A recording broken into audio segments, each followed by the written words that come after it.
DJ Cable's in the building. What's up, what's up, what's up? Man like DJ Cable. What's going on, DJ brother? Cable, how are you, brother? I'm good, and I just spilled water in my fucking face. That's the way to kick it off. I know. Late night. I'm good. Busy, which is always nice. August is looking pretty hectic, which is good. You know, yeah, can't complain. Just, you know. So Cable is like one of the most technical DJs that I kind of talk to, like DMC, like ex-DMC champ, UK champ, yeah, club DJ. Like, does dabbles in a bit of everything. We've been friends for quite a minute now. many years, many years, many turn-ups later. For some people that might not know what DMC means, that's like if you're a chef and you get like your Michelin star, right, for being like a super bad man chef, it's true, and you know your restaurant is popping. If you get a DMC championship as a DJ, that's like, you know, you've got techers right there. So like, one thing I remember seeing DJ Cable's Gold Digger routine. Jesus, bruv, the way you fucked that tune up, like, I almost quit that day. I'm not even gonna lie, almost quit. I think what I was searching for, I was trying to learn how to properly crab scratch. This isn't even that long ago. I'm talking like 3-4 years ago, probably, because I was like, I knew I was lacking certain scratches, and I thought, you know what, I need some more scratch routines just to throw a bit of seasoning on what I already do. So I was just going through stuff, and obviously I've known you for a long time, and your name, you know, you get on these YouTube trails and that, and then I saw it must have been YouTube, or it was someone there anyway, and it said Cable's Gold Digger routine. So DJ Cable, right, what's this? What's he doing with Gold Digger? It's obviously super commercial record. I know you're not a super commercial guy, so I'm like, what's he doing? Bruv, like I say, by the end of the video, like, I had tears streaming down my face. I think I had my laptop in my hand ready to just dash it in the bin. Oh, shit. And the way you did that, bro, was just amazing. Anyone listening or watching, pause this podcast now, go and check out Cable's Gold Digger routine. What is it, like 3 minutes long, 4 minutes long? It's like about 2.5, yeah. So it's short. The funny thing is that that routine is now like 12 years old. Right. So I did that in my 2006 UK finals routine. Oh my lord. I can't even remember how to do it anymore. Right, like, okay. It's that old. Like, I've still got the records, like, still with like the sticker cues and everything like that. And I did pull it out. Was that on Serato or normal vinyl? This is pre-Serato. So this is like real vinyl. Yeah, man. Yeah. Fuck. When you had to get 2 copies. Bro, you know what? That's just that's blowing my mind even more that you can do that without the needle skipping. Yeah, and this is the thing. Like, me and Blakey were talking about this the other week. Yeah, so like DMC days, like, you know, it was fun. It was great. Kind of stressful, like spending like, you know, fucking hours practicing, like, you know, a 2-click orbit or whatever, you know, trying to get your scratches down. But you put so much time and effort into like doing these competitions, and that you could have one like slight fuck up with a needle, and that's it. You just got one shot at DMC. So if like your like record skips, or if your needle breaks, or your sticker moves, or anything like that, that's it. Wow, the whole entire thing gone. Yeah, and that's happened a few times. That definitely happened. Like some of the regional heats, like it, you know, just wasn't working, or maybe, you know, I don't know, like you just fuck up your routine, or you know, muscle memory, like you might forget something, and yeah, like it was an exciting time, but it was also like very stressful. Which, you know, now when you see like Red Bull Freestyle, and you see obviously DMC have incorporated like Serato into it, it makes life so much easier. How do you feel about that? Like, in a sense of knowing the trials and tribulations you have to go through 12 years ago to do that, and really, like, you've really got to have, I can't emphasize it enough, the skill that you have to be able to do that sort of thing on real vinyl. And then now when I see like the Red Bull freestyles and certain things, people just have, what is it, the S9, isn't it, with the buttons, and all they're doing is just tapping a drum pattern with certain cue points and stuff. You can do so much like cool shit with it now. Like, you know, I think like DJ Cross's routine, he like played KRS-One a cappella like off the sample player. Yeah. And it was like juggling instrumentals over the top. Right. That's cool. It opens up to kind of like do so much other stuff.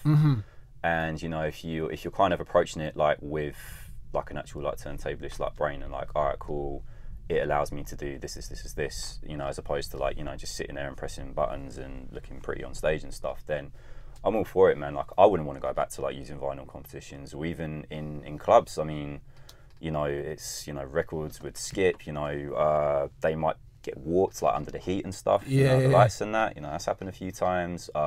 Someone might steal your records when you're not looking. Like, you know, you might go back to back with another DJ, and you're like, oh, where did my Redman 12 go? Oh, why is it in your bag, bruv? Like, wow, yeah, bro. Yeah, no, them final days were real, man. Innit? Yeah, you know, needles getting stolen, like, you know, headphones going missing, slip mats going missing. Like, yeah, I don't miss that. I just enjoy turning and out carrying, just getting it there, carrying, bro. That's when I actually used to have friends and everything. Yeah, and I had two guys. Big up Barry and Bruno. They went through the struggles with me, and they would carry the boxes through the club with me. Barry and Bruno, you know. Barry and Bruno, man, like two of my closest friends. They used to come to the clubs with me. That's one thing I do appreciate is the amount of equipment you can take to the club now. It's literally well, either USB, Serato box. I still carry 1210s to the club, so I'm sort of... Yeah, to double still takes. I rate that. 1210s to every booking, man. Yeah, like that's commitment, G. I had a modified, right? So I had, you know how all the wires are hardwired into the 1210s. I had all of that stripped out. I had it internally earthed. You ain't got that shit little wire that's the earth wire. It's all internally earthed. And the plugs for the 1210s are the same as the CDJs. Yeah, so you can literally unplug the CDJs, plug it straight into the 1210. Boom, good to go.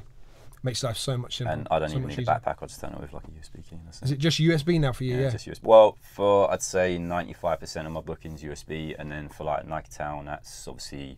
We got an S9 and the Pioneer turntables there, so we'll bring a laptop. And if I do like the Mondrian Hotel on a Sunday, which is actually like one of the sickest gigs I ever do, it's it's 90s hip hop and R&B. Yeah, I've seen some posts from Martin about that, and he puts like request lists up, bro, and it's like amazing. The most like left field sickest like hip hop requests in the Mondrian. And you're encouraged to go deep. So I mean, like one Sunday I played everything from like SWV to like Company Flow to like, you know, I was playing like, you know, J Live remixes of, you know, like Keith Murray tunes and stuff like that. Yeah, do you know what I mean? Yeah.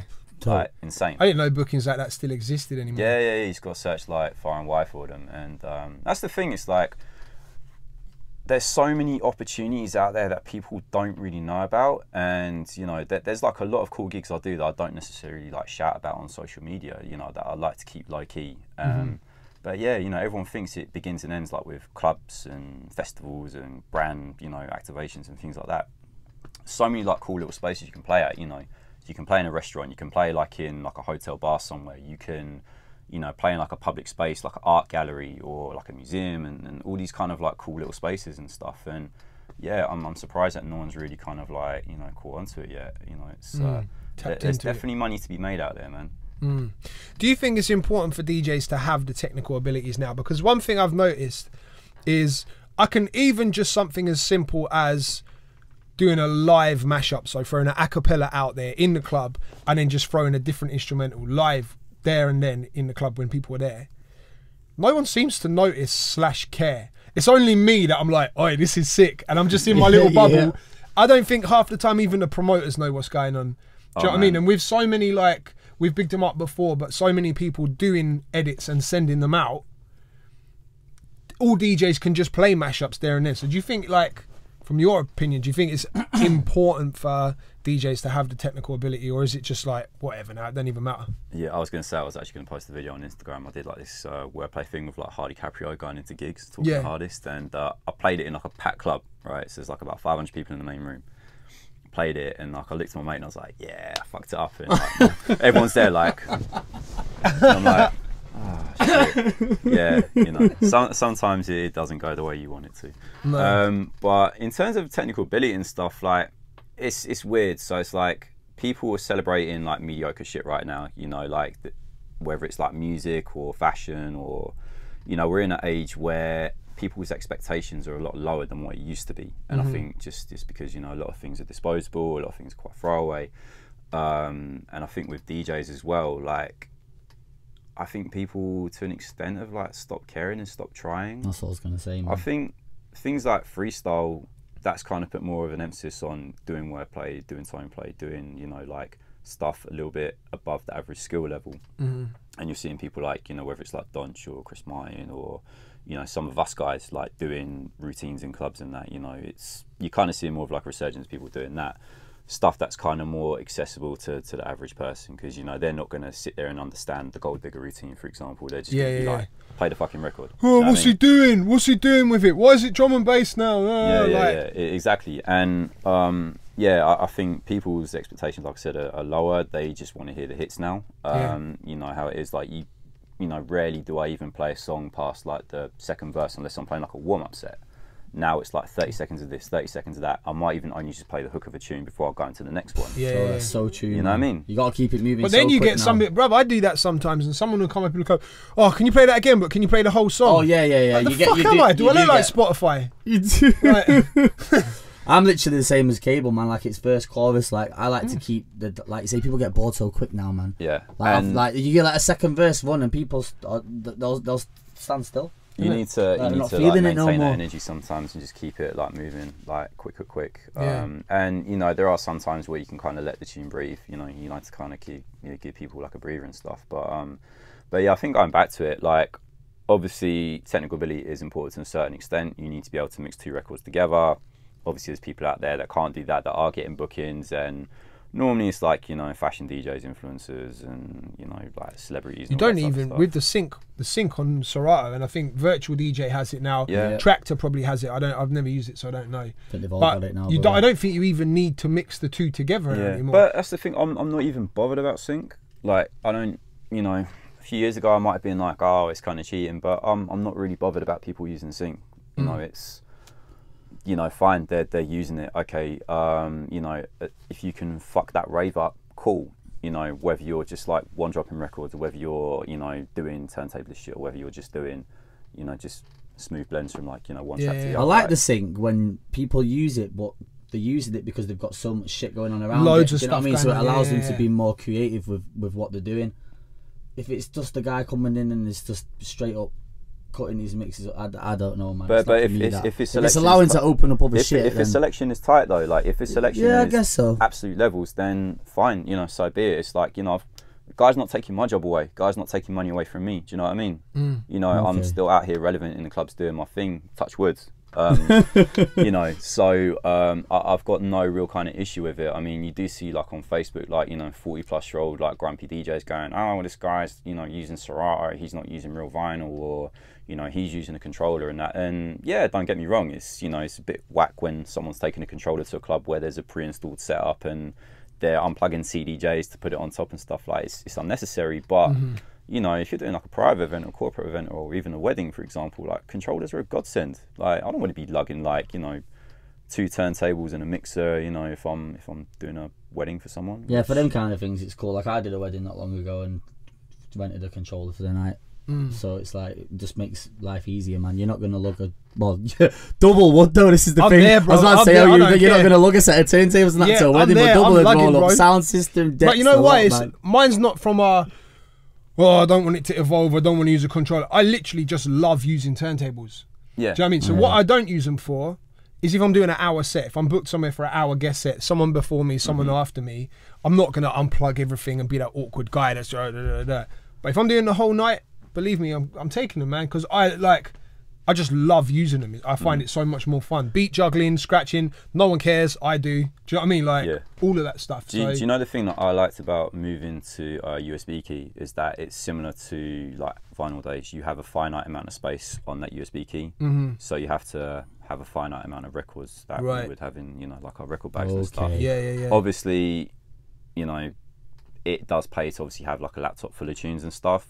Probably at like a wedding, for example, when you've got like a drunk aunt, you coming up saying, can you play, can you download Dire Straits and play it now or something? Not that has ever happened to me, but you know, it's Dire Straits, you know. Yeah. I've never tried a USB, man. I'm so comfortable with having the screen and my whole library there. Like obviously going back to like the old school way of loading up your crates and the USB, that's like dope, but I'm so roped in with Serato now, man. Like I jumped on it when it first dropped and I've not left. Had the emergency I've never looked USB back since, man. I turned up a couple times without the laptop charger at the club, and like where I listen to music in the car on the way to the club, if it's a 2-hour drive, I've got like 8% battery left on the laptop and that's a 4-hour set to do. Mate. No charger, USB. That's the only time. I don't utilize loops or cue points. That's literally just like emergency mode, like shit. That's the thing. It's like, you know, like you've got all this stuff at your disposal, and a lot of it is quite unnecessary for basic club DJing. You know, like cue points, obviously, you know, because if you're gonna like rock doubles maybe and do some kind of like accessible routine for Joe Public, then but like loops and like, you know, slicer functions and stuff like that, like unless you're doing like an actual performance, like whether it's, I don't know, like for a video for like a DJ company, or if you're like booked to actually do like a proper showcase like DMC style, I think it's kind of redundant in the club sometimes. Like, you know, unless you're known and people are coming to see you to actually do that and do routines and stuff like Craze and Four Colour Zach and, you know, Jazzy Jeff doing his, you know, Peter Piper routine. Like for basic club DJing, like a lot of these functions are really like just overkill. Like I don't want to hear people like running loops and doing button mashing and all kinds of stuff. Like if I'm out in the club, I just want to hear good selection, smooth transitions. See, I'm different, man. I want to hear the DJ get creative. I want to know that you really know how to fuck it up and just do a bit of cool, not too much, but do you know what I mean? Like I said earlier, like a bit of seasoning. Yeah, just a little flex, a little sprinkle here and there, a bit of wordplay here and there, just to be like. But that's just a DJ thing, you know. Yeah, 100%. I was going to say to DJs want to be impressed by other DJs. Yeah. Do you know what I mean? That's the, you know, and it's the same like with people like dropping mixes on Mixcloud all the time. And I'm not firing shots, by the way. Fucking Mixcloud. Wow. Fucking wow. That one is sent for me. Right in your face, you know. Right in your face. To be fair, that shit happened by accident, man. Like I built it to the point where I created a demand for it and then just never stopped, man. And that's cool because you've done it like, you know, like just to, you know, put on content. Hashtag content. Yeah, hashtag, you know, content. But yeah, there's people that are like dropping mixes and doing this and doing that, and it really is just impressed like other DJs, and you know, that's cool. You know, you've got other DJs in your mentions going, that's sick. Is it translating to bookings? Is it translating to other opportunities? That's the thing. I had a thing that I started called the 10-minute tribute. And it was a mix where basically it would take me 3 days to do this 10-minute mix, yeah. And I'd dedicate it to an artist, do all my research, get every single banger and do a super mad technical mashup of all of their greatest songs in 10 minutes. Put it out on Mixcloud. I was so excited to launch it. I don't know where this is going. Like four views in the first week. Week 2, boom, DMX. That got like 6 views. And in week 3, I think was Gangstar. And that was like, I just realised, bruv. Firstly, I was picking like people that aren't really relevant anymore to begin with. Do you know what I mean? A DMX or a Gangstar mix, that's something I need to put on tape cassette and give to an old head. See, rather than like that. aim it at social media or DJs. You know, I wasn't marketing towards DJs. But secondly, people want to listen to a mix. They want to listen to the hits. They don't want to listen to like me beat juggling the shit out of a guru verse. They want. I just want to hear the fucking verse, man. That's why I put the mix on. Do you know what I mean? So like, but there is still an audience for that, and I think, you know, it's just trying to find that audience and market it to them in the right way. You know, obviously if you're kind of like doing like a mix of, you know, like all the top 10 Drake tunes that are out there that everyone's playing at the moment, then that's fine. Everyone, you know, everyone listens to Drake within reason. And what did you think of the album, by the way? Drake's album. It was too many songs, man. It was exactly as I expected it to be. Drake's a very smart guy, right? Because he understands that streaming is where the money comes from. Drake's been there. He's done that. He's proved already by Berry and Meek that he can do the rap thing. He's proved by songs like Controller, Blem, all the older stuff that he can do the girl thing. He can do the up-tempo thing. He can do the pop thing. And so the album was just a collection of all these different things. So he knows how to reach all these different types of people and get them streaming the album. He's a clever guy. Do you know what I mean? So whether it's him making his decisions or the business people behind it, they understand that all of these streams collectively make revenue. So rather than just be like, right, cool, well, let's just make sure all the rap heads know I'm the best rapper, and then everyone who likes rap streams it, but then everyone who likes the chart singy stuff listens once. There's nothing on here. The thing that kind of frustrated me is that like 5 minutes after the album's out, people are tweeting, "This is a classic." Oh man, don't get. Welcome to 2018, man. Yeah, man. You got like big publications, man. They're tweeting their reviews after listening to it for 1 hour on the first day, and it's like I wasn't on it at first, man. It took me several lists. I like the album now, but it took me a fair few listens. I was more surprised that there was a Primo beat on there.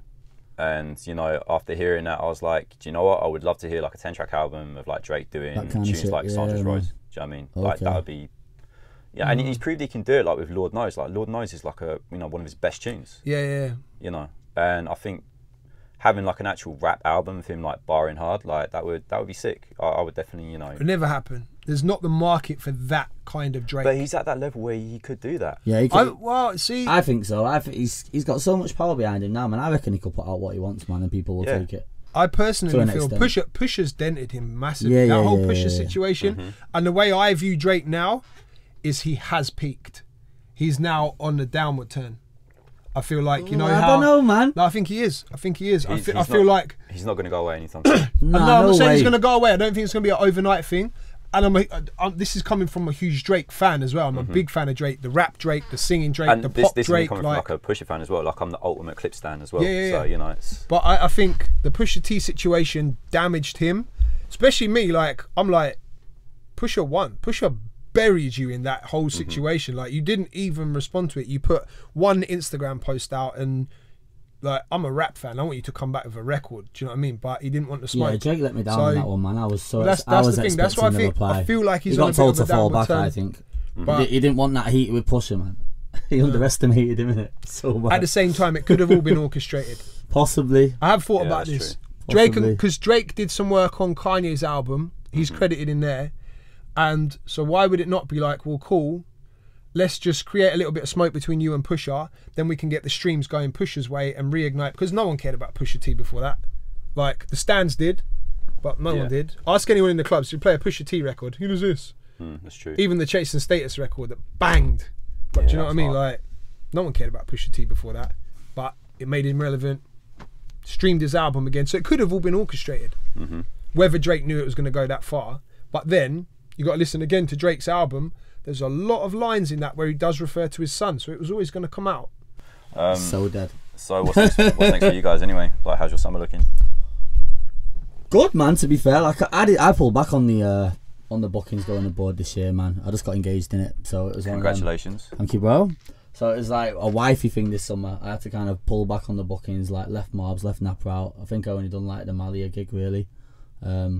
But no, it's been a good summer, man. It's more of a family summer for me this year after 10 years of grinding. Absolutely battering it, man. So yeah, this is the first summer where I've kind of sat back and I'd say chill, but I haven't really chilled. But yeah, I took 2 weeks off in the middle of the summer where we should be travelling around and doing gigs. But it's breath of fresh air, man. Like, come back refreshed now, ready to go for September. There's nothing like having that time off. We spoke about this on the phone already. You need it. Having that 2-3 weeks away from DJing.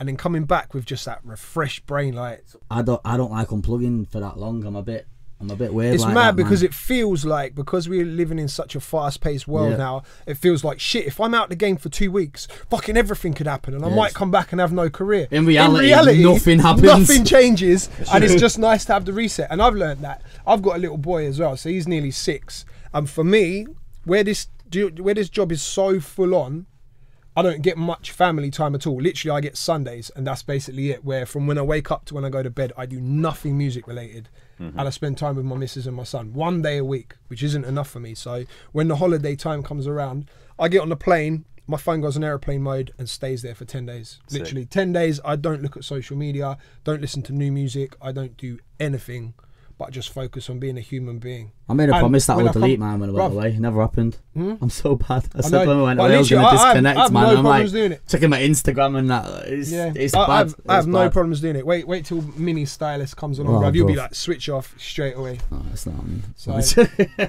can just about look after myself, mate. I can't look after no children. Definitely. Been sick having you on, dude. So thank you, Cable. We've definitely got to get you in for more topics. We've got some burying to do, bro. I know. we've got some. I need you on my side, burying some people and burying some institutions and stuff. We can make that happen, definitely. Hashtag Talkover Podcast. Is that what we're using now? Talkover Podcast? Yeah, Talkover Podcast. You got it right, G. Yes. Subscribe to the channel.